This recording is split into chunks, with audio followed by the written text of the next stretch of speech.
Welcome to the Lift Heavy Run Long podcast. My name is Wilson Horrell and my co-host is Vaughn Rawls. You can find us at www.liftheavyrunlong.com or on Twitter and Instagram at LiftRunLong. Or feel free to email me directly at wilson@liftheavyrunlong.com. The mission of LHRL is simply this: to inspire and be inspired. Tune in every week as we speak with some of the world's most interesting people. Enjoy the show and find your bliss.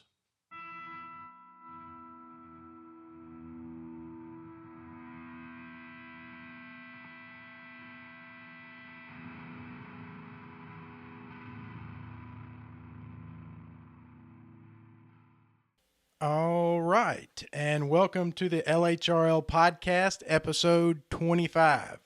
My name is Wilson Horrell, and my co-host is Vaughn Rawls. We have the pleasure of speaking with Mr. Kalle Beck. We found Kalle through Twitter. Last week we had a gentleman, Elijah Hassert of Never Defeated Athletics, and he was on the program talking about endurance training and CrossFit and running and biking. And we went down the rabbit hole of Strongman. Since then, I've become interested in Strongman and what it takes to get into Strongman. And through Twitter, I came across Kalle Beck, who happens to be one of the strongest men around.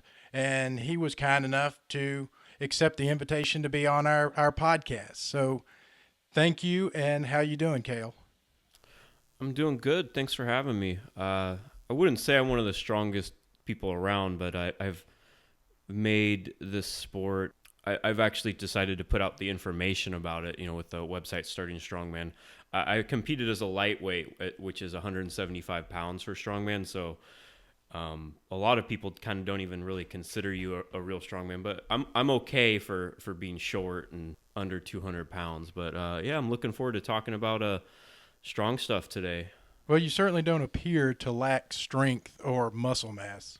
That's for certain. Well, I want to know a little bit about you. Where are you now? Where are you located? I live in Monterey, California, so right in the Central Coast. Kind of like it's kind of in between like LA and San Francisco. And so tell me about yourself growing up. Did you grow up into strength training or athletics, or were you a couch potato or what? I'd say more on the couch potato side. I was always into athletics. I just wasn't any good at them. Like I tried, I played baseball and struck out every time, but knew everything about the sport, like I could riddle off all the stats, but I wasn't a good athlete growing up. Ended up moving to a ranch when I think I was about 12. So then you start doing more outdoor stuff, and I think that kind of helped me with some of the strength training was, just doing actual manual labor. Because I say strongman's pretty much just manual labor for sport. You're just carrying weird things here and there, and, nothing has a handle. So did a lot of that. We out building BMX jumps and later, motocross stuff. And we even built like an entire paintball field back there because we had a decent amount of property, like a whole ravine and everything. So I was in between like playing video games and being lazy. It was always outside and doing hard kind of work like that, plus the stuff that just needed to get done. Then got into motocross. I raced that for like 2 years or so. That's really expensive. And then I started finding like always wanted to be big. I was always like the smallest kid in my class, and I'm only like 5'7" on a good day now, so it it never grew too much, but would always want to be bigger, and got like my first weight set when I was like 13, one of those nice, not just standard, not Olympic weights, and started benching and curling every day, and that didn't really go too far. And then you get into the whole bodybuilding thing, and that was always boring. And then one day I just found out that I always watched Strongman. Like I already had all of the, old World's Strongest Man shows like DVR'd, and I'd watch them and be like, this is awesome. And then I found out that there's actually an amateur federation, weight classes, etc. And from there, I'm like, all right, that's what I want to do. And was not good at it at all to start, but just I'm stubborn like that though, where I just kept going with it and started researching everything I could. And eventually, I think 5 years later, I won my first show after getting into it. So it took a bit. I interview people all the time and they're like, yeah, I just did this. And then I won my first show. Then I went to nationals and I won that. And I'm like, it must be nice just being a good athlete from the start. No, nobody wants to hear the person that walks in there and wins the first time. Yeah, it's just it's fun, but I just can't relate at all. That seems to be a trend. Can you tell me what is Watt Strong? Just being familiar with the sport. Well, World's Strongest Man would always be on, like ESPN, ESPN2, which started in 1977. So they'd show reruns of it, and I'd tape them all and watch them. And you can, of course, pretty much every episode's on YouTube now, and there's different ones. Which in the sport, it's weird because it's a weird sport where it started as a TV show and got like transferred into a sport. So in 77, it was started, and I think the first one was in Universal Studios, and they just like got like a whole bunch of different strong people, like even like Lou Ferrigno, and there's different football players, and like here, like Olympians, like Olympic weightlifters, etc., and just got them all together and made them do, some different feats of strength, which the point was to make, if you show your average person off the street a barbell that has 500 pounds on it and one that has 8, they really don't know the difference. But if they see someone deadlifting the back of a car, pressing a keg over their head, running with a refrigerator thing on their back, they're like, oh, well, that must be heavy, because they have like some sort of reference for it. And so it's more visually appealing, and it was created as a way to show people how to get them like make it more like a spectacle, and it was entertaining, and get them to actually kind of relate to the feats of strength that were being lifted versus like, traditional like weightlifting. So it was kind of, so it wasn't like a sport, it was like an event. And then slowly over time, people start training specifically for it, because of course World's Strongest Man was on television back then, and kind of almost a bigger deal back then than it is now in a way. So people, like I'm sure, a lot of people that do CrossFit, like they get into it because they see the CrossFit games a lot of the time. They're like, oh, I want to do that. They don't realize that you're probably not going to do that, but you can still enjoy it to some extent. So it's a weird way where it started as like an event and then became a sport versus vice versa. Like it was a TV show, and then people started training for it. Then amateur contests came on, and promoters and sanctioning bodies and all that. And then of course weight classes. And then it's to the point now where, my website's, startingstrongman.com. The motto is Strongman is for everyone. And when I say that, what I mean is that anyone can benefit and enjoy this type of training. I'm not saying that anyone can go to World's Strongest Man, but an empty keg is 35 pounds. Empty log is going to be, probably somewhere around 60 to 80 pounds. So, it's scalable just like anything else. That's what interested me about it. I didn't have any idea. I just assumed, like you said, I grew up watching the strongman competitions when they came on. I never went home, with the intent of sitting in front of the television watching them, but I assumed it was about 8 celebrities, and Lou Ferrigno being one of them, and you had to pull a truck with your teeth and roll these huge boulders around, and there just wasn't a place for, like you made the reference to CrossFit, where in the CrossFit Open everything's scaled and scalable and made to fit your weight and where you are from a skill set standpoint. I had no idea. I'd never really thought about it, that Strongman did that as well. Yeah, and a lot of people don't, and that's one of the things I've been trying to get that information out there, because I enjoy the sport, and when you enjoy things, you figure other people would, and it was always frustrating. It seems like everyone kind of stumbles upon it, right? Where CrossFit does a good job, because they were like an exercise company, really. And they built an event to showcase that. So the whole reason for the event is to then go, hey, you can do this. This is what you can achieve by doing this, and we're this good at exercising, basically. But they always what they do really well is they always show about that, oh, also anyone can do this. Also anyone can do this.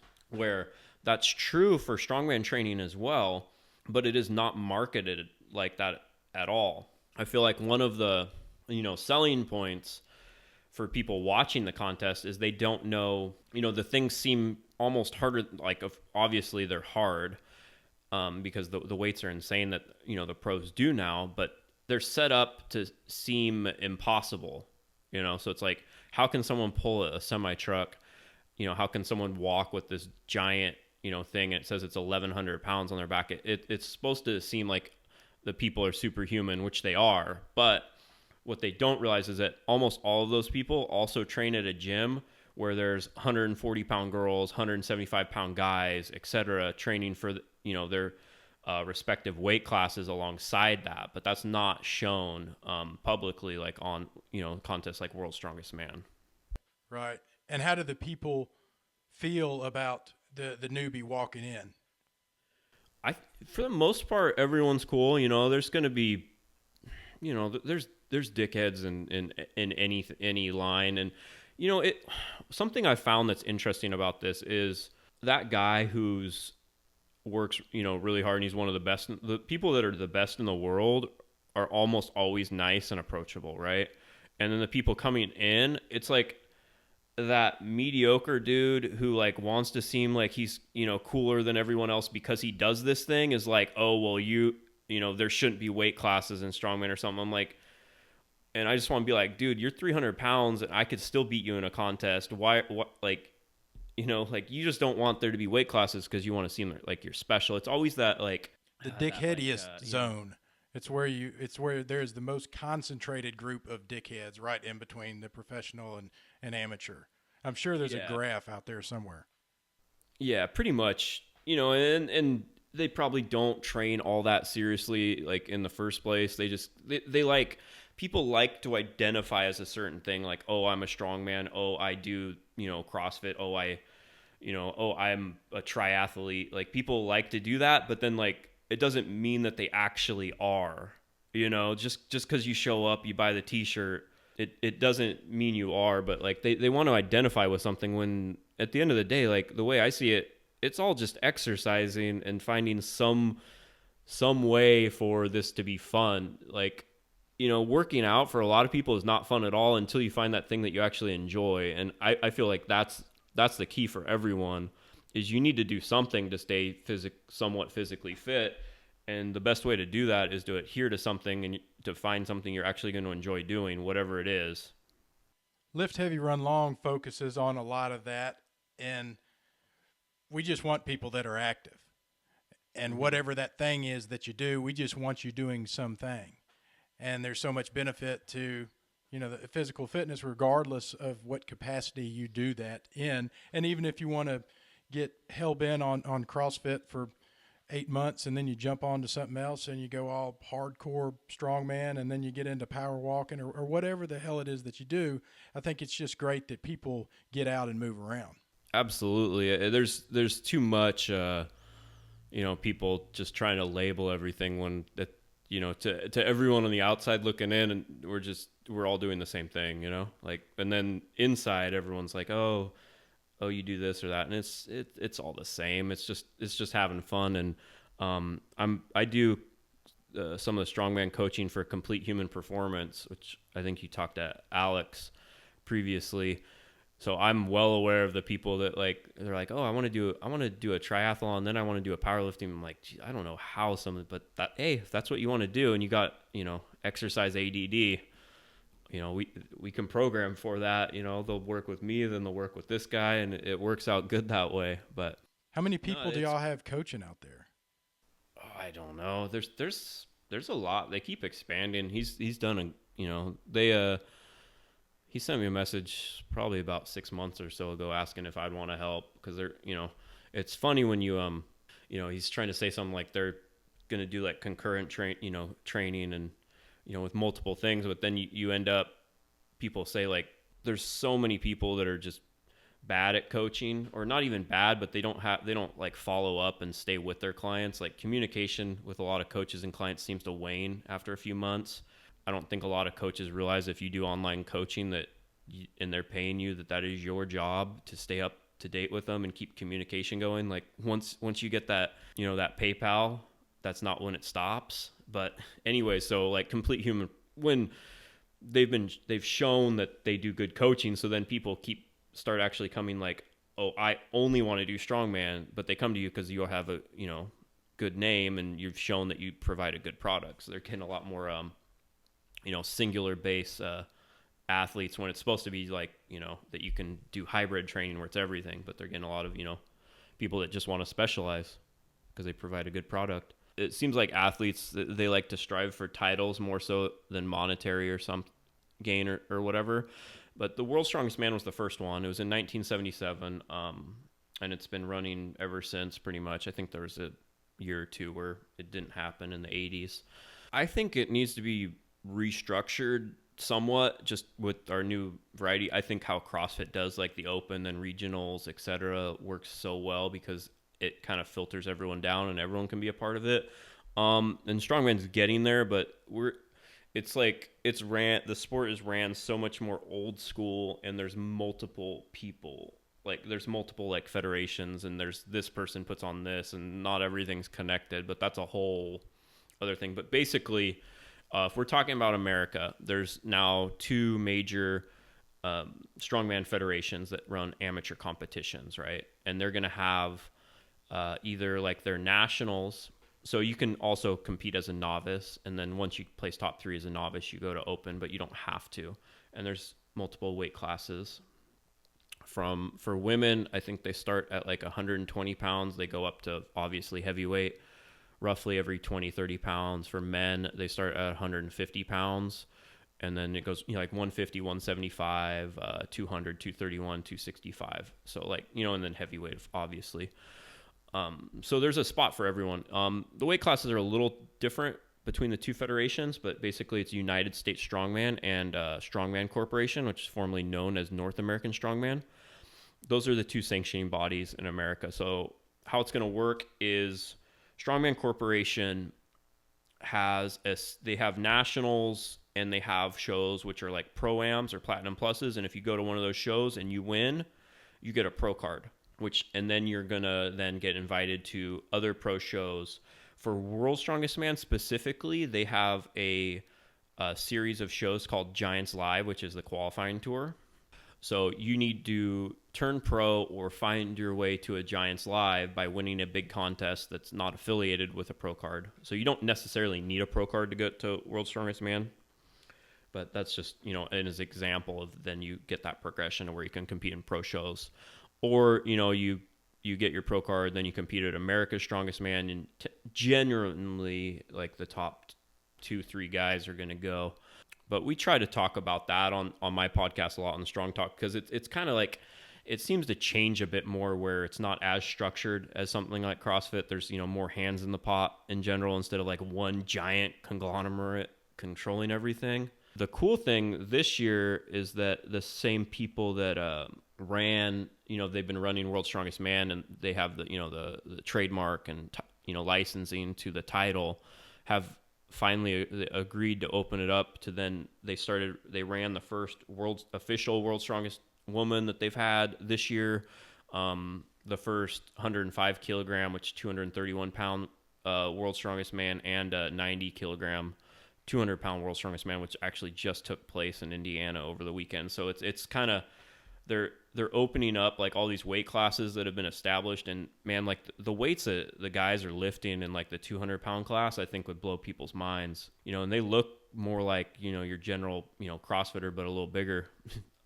obviously. But they're lean, jacked dudes, and I think like a 720-pound deadlift one. Guys are carrying 800-pound yokes. It's just insane, putting 300-pound logs at the end over their head. Like they're doing real weights. It's lightweight strongman, but the weights are not light by any means.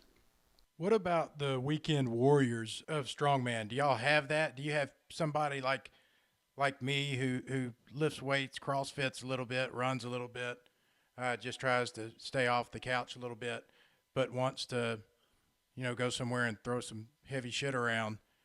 Is there a place for that? Absolutely. There's varying levels of contests, even at a local level. Like some local contests are going to be really heavy, and they're kind of meant for like this is like the state championship, or this is, everyone knows this contest is going to be heavy. But myself and some of the promoters around California, we also run contests which are made light. Like they're not light, but by strongman standards, by purist standards, they're light as like an entry level contest, and those exist. Plus, there's novice classes as well, which have a lighter weight. That's one of the things that makes strongman a little bit harder in a way to get into versus something like powerlifting or weightlifting, where you get to pick your attempts. Is that all the weights are selected for you? So it's you like, know that on the front end, as opposed to yeah. signing up for one of these things and then getting there and saying, "Wow, I had no idea that boulder was going to be that heavy."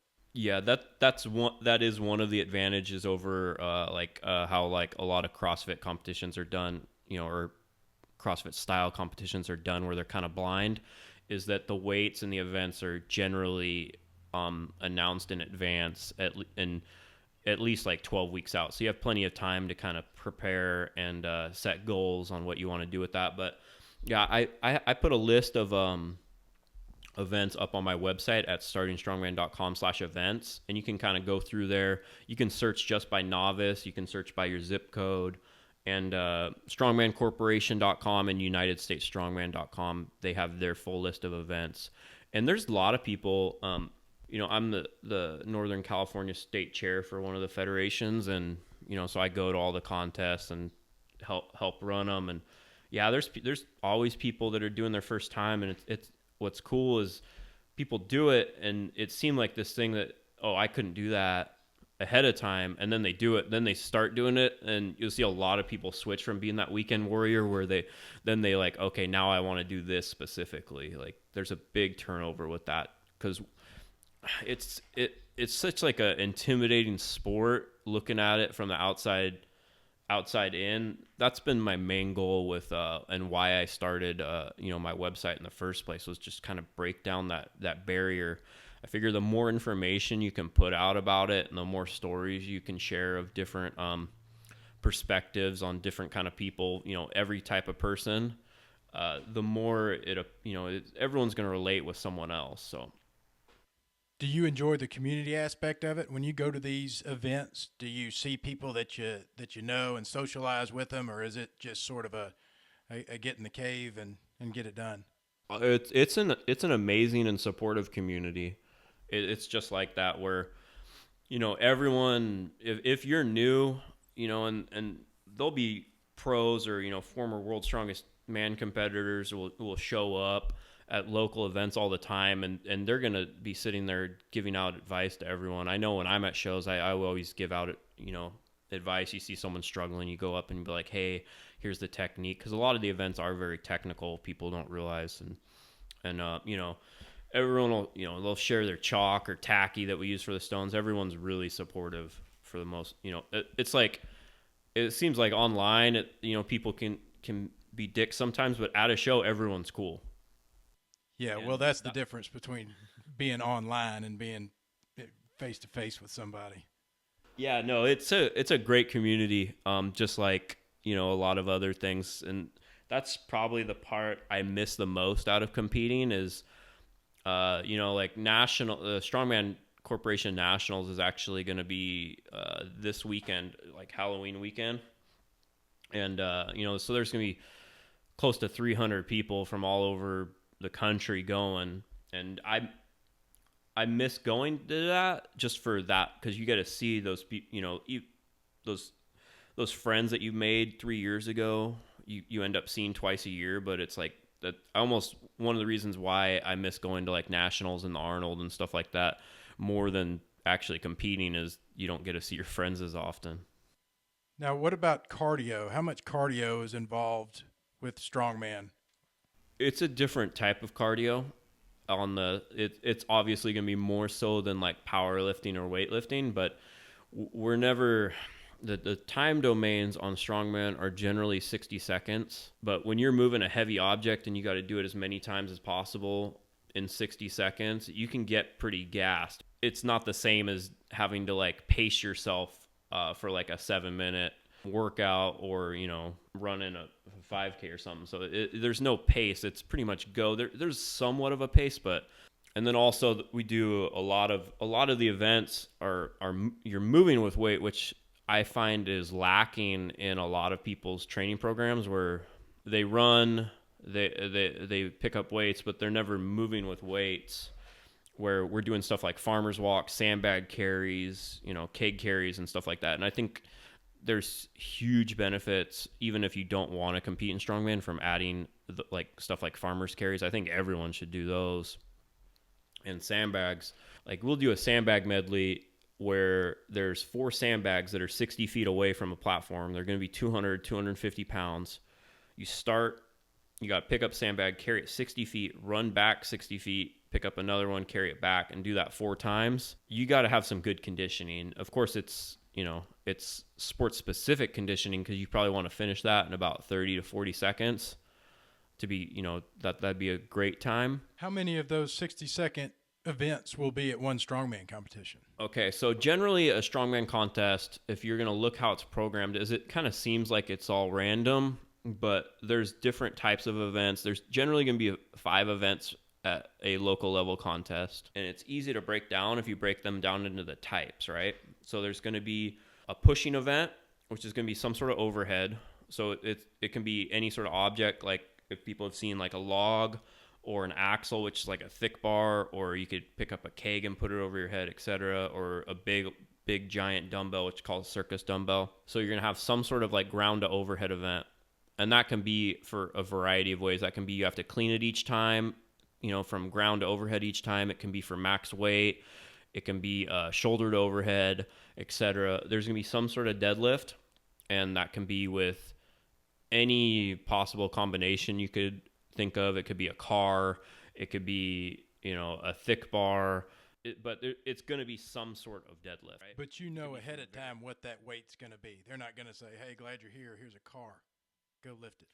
Well, knowing how heavy a car is I say, like, with the car deadlift, it's like Goldilocks. It's either like too light, just right, or really, really damn heavy. Like, it's going to be, a lot of the weights are kind of an ish. This is like, it's like 500-ish, it's good to not get too caught up in those small specifics. But yeah, you'll see people, I've promoted contests myself, and you start getting hounded, like, so how high is every handle? And it's good to know that stuff, but at the end of the day, you just need to be strong and as prepared as you can. It's all pretty primal stuff, seems to be. Yeah, but there's a lot. You see, I think I did well because I studied a lot of it and got technical with it, where I'm not the the best athlete or the biggest, strongest guy. But like, let's take the car deadlift. That's my bread and butter. I won the car deadlift. I got like 31 reps at nationals one year, and most people 0, and I think second best was like 16. But I found out like the best positioning, because it's also on a lever. It's a frame under the back of it. So I have the positioning and everything down that it's easier for me. I'm being efficient, right? That's the key, is like, why is Rich Froning so good at CrossFit? He moves good. He's efficient. He doesn't waste any energy. I'm not saying I'm Rich Froning, but I'm saying it certain events I got very technically proficient with, where a lot of the people that I beat are better at the deadlift, but I learned how to be better at the car deadlift. How heavy was that particular car? I don't know. It was like a Corolla. I don't but it didn't seem too, I think it was probably about 500 something in hands. It didn't seem crazy. I want to get back to kind of describing the actual events, because that's going to go into this. So like I said, there's some sort of press, there's going to be some sort of pull. There's going to be moving events where you're moving with a weight. There's going to be some sort of medley and some sort of load. A medley is just going to be where you're moving with multiple objects, and a load is going to be where you're picking an object from the ground and you're loading it onto or over a platform. So that's going to be like your stone, your sandbag. So if you think of it, because there could be 1,000 different variations of events, but if you categorize them into 5 categories, it's a lot easier to train for. So I'm going to train those specific domains. I'm going to get good. I'm going to get fast at moving with weight. I'm going to get good at loading weights. I'm going to get good at, pulling weights and putting weights over my head, basically. So everyone's strength training for pretty much any sport should revolve around the press, squat, and deadlift. You need that base. And, being specific with your training is great, but you have to be strong at the end of the day. Like I could be technically, proficient as all I want in the car deadlift, but if it's too heavy, it's too heavy. So you need to build up your strength doing the basic gym lifts. And they're also easier to set up and recover from. A lot of like if you're trying to set up a car deadlift and 4 sandbags you got to go, it takes a long time, and you might have only an hour on Tuesday, so you might just want to go in and hit some squats. But basically, most of my clients and myself, it's a 4-day split, some 3, because I find it's harder to recover from the stuff as well. And the further out from a show, the more general gym strength it's going to be, and the less specific. 4 days, how much time per day does that require? I used to train like 2 to 3 hours because I had no life and no wife and hated my job. So I got home and this is all I want to do. But you don't need to train much more than 60, 90 minutes. Just about what most people spend when they go to the gym. The event day, when you're setting everything up, those tend to take a while, especially if a lot of people, they do their own like gym training in whatever gym they are. And everyone has like a Strongman Saturday or Sunday where they come and train the events. Like I said, they're just harder to set up everything. So that if you get a lot of people and then there's going to be a lot of hanging out, I've had days where I'm like, damn, we did like 2 things and we've been here for like 5 hours, but we've been talking.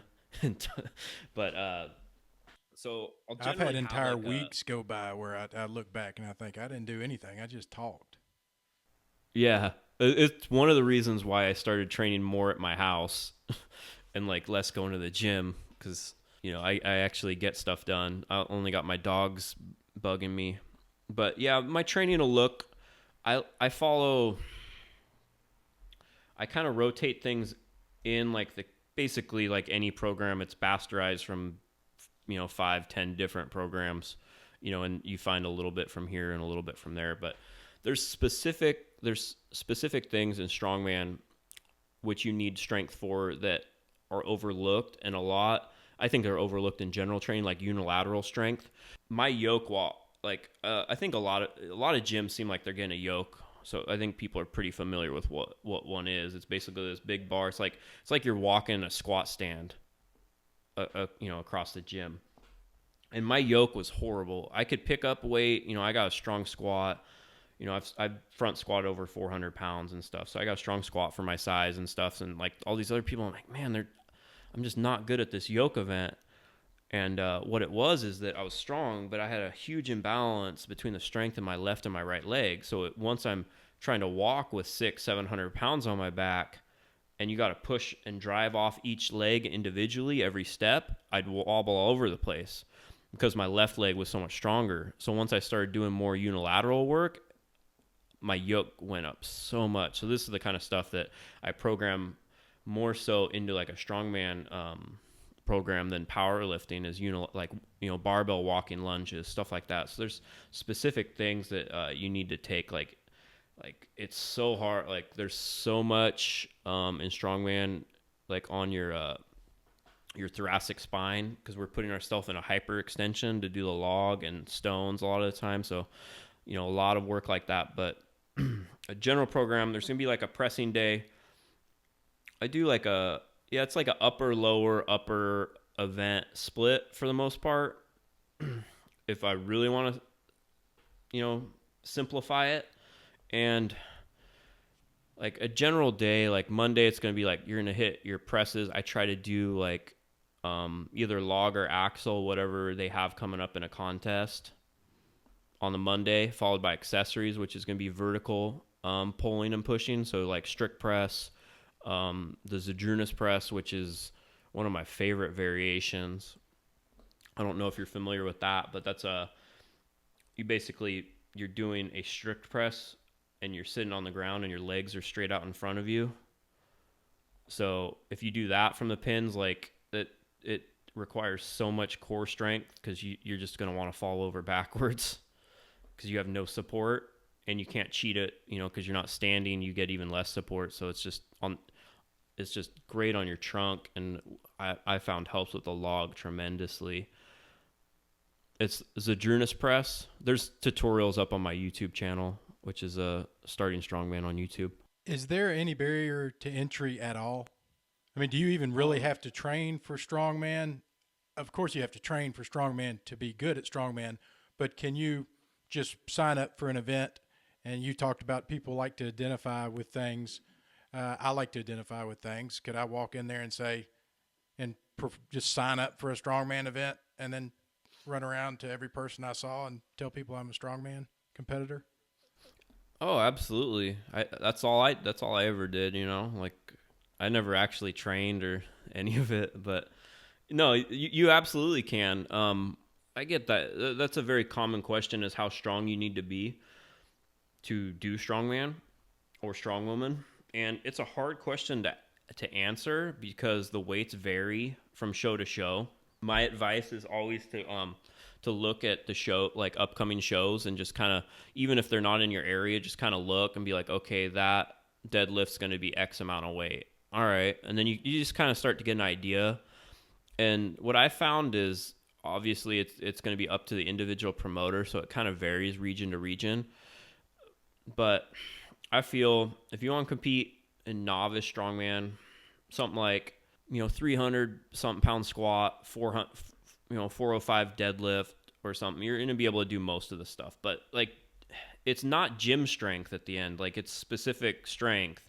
So like, you'll see some people that have like a horrible deadlift, but they're great at farmers and all this stuff just because they have like these long ass arms and their leverages are really good for picking up weird stuff. So yeah, they just have that country old man strength. Oh yeah, country old man strength does great in this sport. There's been there's this guy from England that he went to World's Strongest Man, and he was like 42, and like, what have you been doing in the gym? He's like, I worked on a dairy farm for the last 30 years, like just carrying weird stuff around. And so he'd be good at like picking up sandbags and carrying them, but not so good at the deadlift because he's never deadlifted, so like you have to think about it like that. But I'd say the barrier for entry to compete in strongman is a lot lower than the public perception. Way lower. How accessible are these events? I mean, how often do they come up and around? Do you have to travel a pretty good? Obviously, it depends on where you live, but can you usually find one within an hour or so of you? Oh yeah, it's since I got in the sport in 2007, and in the past 10 years, how much it's grown is crazy. So there's events somewhere in the country every weekend. There's going to be an event within, relative driving distance to pretty much anyone in the country, unless they're like up in Montana or something. Probably, every couple months at the least. Especially obviously like more populated areas like the Northeast, you can't like miss it. It's almost bad. Like the clients I have up there, they want to compete because there's so many contests. There's going to be ones on multiple weekends, etc. Like I'm in Northern California, and we have a contest coming up, like two coming up in the area within the next like 8 weeks or so. The best way to do it is to get a hold of like your state chairman for the federations, and I think there's a list of them on it's strongmancorporation.com and unitedstatesstrongman.com. They're like the two federations, and I think they have a list of their state chairs. So whatever state you're in, you contact that person. Hey, what when are the contests around here usually? And they'll let you know of any that are coming up, or a lot of them are annually. Plus, like I said, I've tried to make it on my website, Starting Strongman, so all of this information is accessible. So like if you want to find a gym, there's a gym locator which has a list of it's the most comprehensive list of gyms that have strongman equipment so these could be CrossFit gyms that also happen to have a bunch of logs and a yoke and stuff. But so if you want to try this stuff, it's strongmanmap.com, or it's all available on startingstrongman.com. And, so there's a list of gyms. There's over 1,000 on there. There's a, upcoming contests. Try to make it real accessible so everything's in one spot. That's what I always found when I got in the sport, and I was trying to tell people I get in the sport, is you kind of have to be in the know and know this guy over here who tells that guy. And I'm like, this all needs to be in one place. And that's what I've, tried to accomplish with starting Strongman. So you're more likely to find a gym that has Strongman equipment as opposed to just going and looking for a Strongman gym. Oh, absolutely. Because running a Strongman gym doesn't pay the bills. So even a lot of the competitors that are serious or pros, etc., own CrossFit gyms to support their Strongman. Because it's just, again, that barrier for entry. And not just that, but people, it's like they're almost running incognito Strongman gyms. They're like, I'm going to get you in with this CrossFit label, but you're going to end up doing weightlifting. You're like, I know that's kind of how the gym I used to go to, CrossFit Monterey. It was like, I go in there, I'm like, oh, this is a weightlifting gym. And every strongish person that comes in, the coaches are like, hey, try this. They had no idea, Yeah, but they're like, they get them in the door with that, oh, CrossFit, I've heard about that, I can get in shape. And then you kind of, you cherry pick all the strong people to get them to do, what you're actually interested in. I did 2 workouts in the open, once, and oh yeah, I've done Grace. So, do you run at all? I didn't. I've never ran my whole life, but I've started to now because I had a ton of injuries from doing just all of the things that with my clients. It's do as I say, not as I do. There wasn't as much direction in the sport, so. I beat my body up pretty good, so I basically retired from the sport of strongman. So now I'm just okay, how do I'm in my 30s now, and not training as hard, and Reese's stick to you a little better when you're not training, when you're not trying to compete yeah. No, I used to train, and they worked good when I was doing strongman. Because I trained, like I said, for 3-4 hours a day, so it would be fine. But so I'm like, okay, I want to lift for 30 minutes. I don't want to work out any longer than that. My business now keeps me pretty damn busy. So and then my dogs drive me crazy, so I just want to run them around the block. So I've been getting into running. Thankfully, my dog's as lazy as I am, so I blame it on her that I don't go that far. That's understandable. Yeah, I'm like, no, I'm trying to get her to build up to it. It's her, Yeah, right, I would, but I can't leave my dog behind. Yeah, she's like me. She gets to a mile and stops. She's like, that's good. I got a mile. A mile's good, right? But if somebody was to buy 5 pieces of equipment, or if you were to tell someone you need these 5 pieces of equipment to train for strongman, from a minimalistic standpoint, to maybe start working out in their gym or getting some equipment at their CrossFit gym, what would that entail? Absolutely. The way I see it, well, it's kind of 2 different questions. If you want some equipment that's going to be beneficial to adding to general population training, you want to add it to your CrossFit gym for more stuff, which is going to help your clients and yourself, is different than what you'd want to be good at strongman. There's certain events which I don't think really have any athletic advantage for general training, but you need to be good at them to do strongman. Like the yoke, I think putting 3 times your body weight over your spine and trying to walk with it is just, there's a lot of risk versus reward there, and I don't think it really makes you better at much other than doing yoke walk. But so if I'm consulting with a CrossFit gym and I'm telling them what they should buy, I'm saying you should buy some sandbags, good sandbags, not and when I say good sandbags, that means they don't have handles. I see all these people train with sandbags that have handles, and I'm like, why don't you just have a barbell? They're not supposed to have handles. That's the point. They're hard to grip, right? Of course, I sell sandbags on my website, and none of them have handles, so you can just go there. So what you're saying is if we already have people that are using sandbags with handles, we need to start telling them to stop using the handles. Or you can just cut them off. Oh, yeah, that's a good idea. Yeah. But we need to tell them to go to startingstrongman.com and buy them without handles. You can't buy them with handles and then cut them off. It's not the same. They still at one time had handles. You need to go to Starting Strongman and buy handleless. That's all I'm saying. I'm just plugging the sandbags. But anyways, yeah, I think sandbags are good because, like, stones are kind of a pain, especially as a gym owner. They take up space. It's easy to ruin a floor dropping a stone. If people use tacky, it's just a nightmare to clean up. And they're just kind of they're a technical movement, so they're harder to learn. It's harder to teach someone. When I'm trying to teach someone, and they just want to come in, do an hour CrossFit class, go out. They just want to look a little better, feel a little better. Like, why are you making people do such technical movements? That's one of the things I have, like, with weightlifting. Like, does this person want to, like, learn how to be, like, a perfect weightlifter, or they just want to be kind of jacked and stuff? Like, so why are you spending all your day just going, oh, work on this position, work on that position? Just have them pick up a sandbag and do triple extension and get the same benefit. I can teach someone how to pick up a sandbag in 5 minutes. Anyone can. Yeah. But well, fortunately, we recently acquired most of those things: sandbags and a yoke and a sled. I don't know if any sled work's ever done, but the two-handed, the farmers carry, the dumbbells with the barbells with the handles on them. Yep.